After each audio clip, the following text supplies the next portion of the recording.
আল্লাহ বলছেন আমি তোমাদের দিয়েছি কোরআন। তবে কোরআন কি এমন জিনিস যেই কোরআন এই মাদ্রাসার মধ্যে লেখাপড়া করা হয়?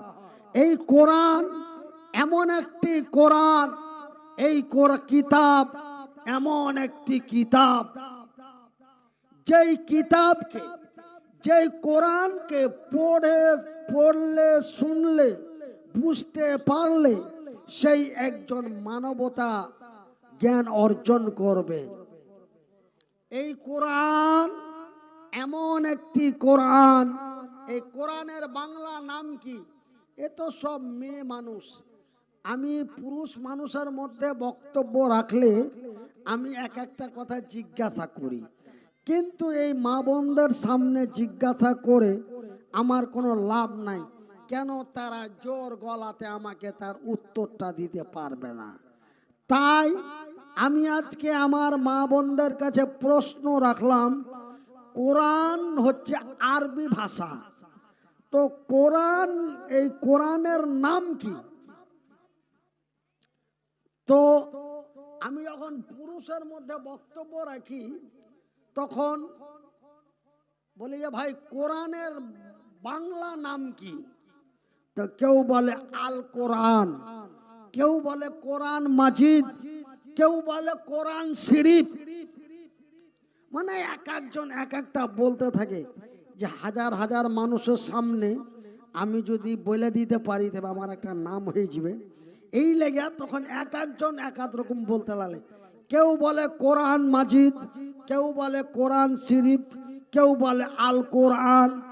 তবে একটা কথা শুনলেন আমার মায়েরা বোনেরা, কোরআনের বাংলা, কোরআন হচ্ছে আরবি ভাষা, কোরআনের বাংলা নাম হলো মানবতার সমাধান। কোরআন যেমন আমি যে চেয়ারটা এটাতে বসে আছি, এটার নাম হলো চেয়ার। এটা আমাদের ভারতীয় ভাষা নয়, এটা হচ্ছে আমেরিকার ভাষা, ইংরেজিতে বলে চেয়ার। কিন্তু আমি যখন আমার মাতৃ বাংলা ভাষা দিয়ে আমার ছেলেকে, আমার মেয়েকে যখন আমি এটা নিয়ে ডাকবো, তখন আমি বলবো কেদার আটা নিয়ে এসো, কেদার আটা নিয়ে এসো। তবে এর বাংলা নাম হলো কেদারা। তো কোরআনের বাংলা নাম হলো মানবতার সমাধান। কোরআন হচ্ছে আরবি ভাষা, কোরআনের বাংলা নাম মানবতার সমাধান। এই কোরআন এমন একটি কোরআন, বন্ধুরে রে আমার মায়ের, আমার বোনেরা, এই কোরআন যদি আল্লাহর জমিনে না থাকতো, এই কোরআন যদি আমার আল্লাহ এই পৃথিবীর মানুষকে না দিত, তবে আমি মনিরুদ্দিন এই জায়গাটাতে বসতে পাইতাম না। আমাকে ধুলা ধাসড়ে বেকার হয়ে রাস্তা পথে গোড়া পোড়া বেরিয়ে বেড়াইতে হতো। কিন্তু কোরআনের জ্ঞান অর্জন করার কারণে,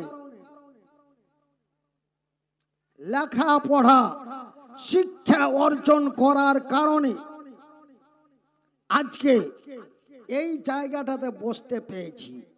শুধু তাই নয়, আজ যান চলে না, কথা বাড়ায় না, একদিক মরে গেছে, একদিক চলে গেছে, কোন রকম আওয়াজটা ফুটেছে, ফের মানুষ ডাকতে লেগেছে। এই ডিসেম্বর মাস থেকে একদিন বসে নাই। মানুষকে এত বুঝিয়ে বলছি, ভাইজি ইঞ্জিন গরম হয় না, গাড়ি গিয়ারে পড়ে না। তো আরে দরকার নাই, তুমি আয়সা খালি সালাম দিয়া বসে থাকতে পারবে কিনা? কেন? তোমার প্রতি মানুষের একটা মহব্বত আছে, তোমার প্রতি মানুষের একটা ভালোবাসা আছে। তোমার নাম শুনলেই আমরা প্যান্ডেলে জায়গা দিতে পারবো না, সেহেতু তুমি আইসো, যা পারবে কইবে। আপনি অন্তত 10 মিনিট বলবেন, এই বইলা বইলা মানুষ মানে আবার ডাকতে আরম্ভ করেছে। আল্লাহ বলেন, আল্লাহ মাল কোরআন, আমি তোমাদের দিয়েছি কোরআন। খলাকাল ইনসান, এই পৃথিবীর মানুষ আমি তোমাদের মানুষ রূপে তৈরি করেছি। কোন রূপে? মানুষ রূপে। আমরা মানুষ। আমার ভাইয়েরা, আমার বন্ধুরা, আল্লাহ রব্বুল আলামিন, আমার মায়েরা বোনেরা, আল্লাহ রব্বুল আলামিন 1-2 করে প্রায় 20,000-এরও অধিক মাখলুক তৈরি করেছেন। তার মধ্যে সর্বোচ্চ উত্তম করে, আশরাফুল মাখলুক করে, হুদাল্লিন নাস করে, অতি দয়া দিয়ে, অতি মায়া দিয়ে, অতি ভালোবাসা দিয়ে আল্লাহ রব্বুল আলামিন এই পৃথিবীর মানব জাতিকে তথা আমাদেরকে তৈরি করেছেন। বলি আলহামদুলিল্লাহ। আমার মায়েরা বোনেরা, আমরা মানুষ। আল্লাহ আমাদের মানবতা জ্ঞান দিয়েছে। আমরা শ্বশুর চিনতে পারি, আমরা ভাসুর চিনতে পারি, আমরা বড় ভাই চিনতে পারি, আমরা আত্মীয় স্বজন চিনতে পারি, আমরা নাই অন্যায় বুঝতে পারি। আল্লাহ রব্বুল আলামিন বলেন, আল্লাহ খলাকাল ইনসান, আমি আল্লাহ তোমাদের মানুষ রূপে তৈরি করেছি। শুধু তাই নয়, আল্লাহ মাহুল বায়ান, আমি তোমাদের কথা বলার শক্তি দিয়েছি। বলি আলহামদুলিল্লাহ।